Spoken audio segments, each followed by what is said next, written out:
So what does Putin really want? Does he want war or a face saver?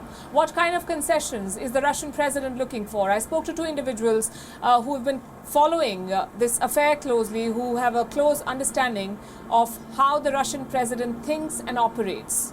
Romoeo Kokriatski, he's the managing editor at the New Voice of Ukraine, and Svitlana Zalischuk.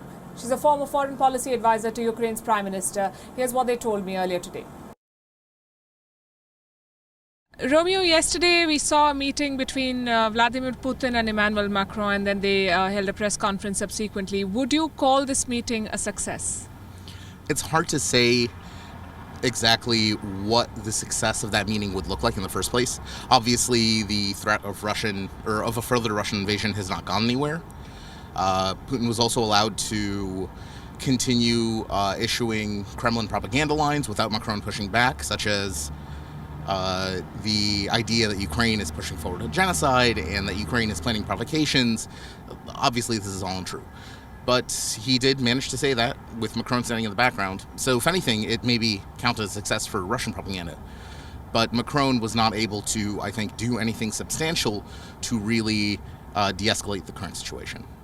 What is your assessment of Macron's visit to Moscow and subsequently here in Kiev? We are waiting for the outcome.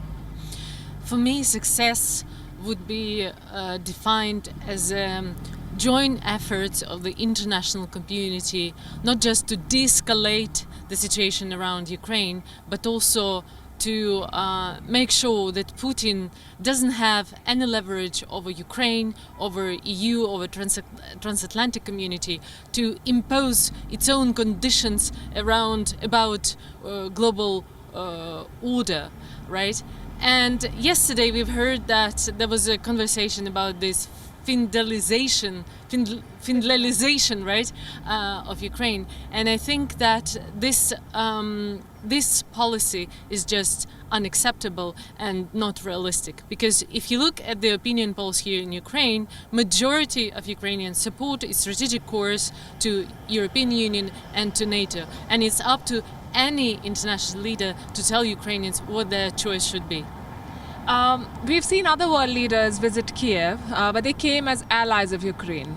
Emmanuel Macron has come as a peace broker, and he has linked Russian security to European security. How does Kiev view his mission?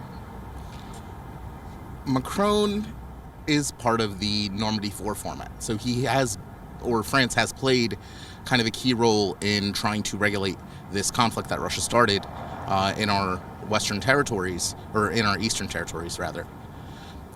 So I wouldn't call him quite as a peace broker, but as an attempt to represent European interests in this matter.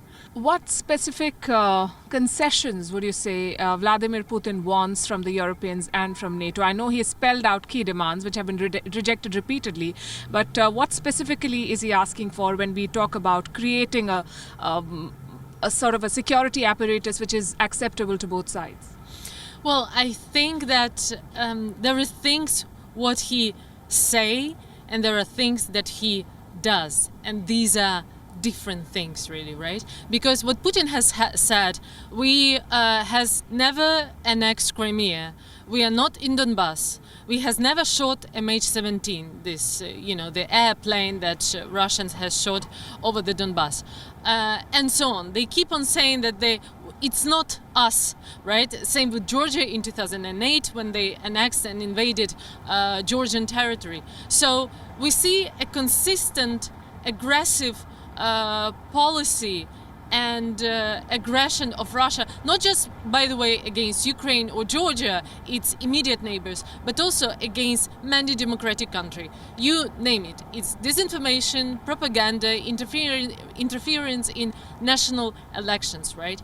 Final question, and very quickly I ask this to everyone who's been observing the situation. Do you believe that diplomacy will deliver, or do you see a war, or if not a full-fledged invasion, maybe a short incursion happening?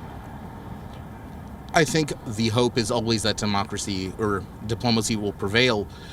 In this case, I believe Russia's continuing military buildup. It's not like they simply sent 100,000+ troops and stopped there. They are still continuing to ship both men and material from their far eastern military districts. So in this case, I think it would not be amiss to consider that Putin is looking for a full-scale military confrontation. Your assessment?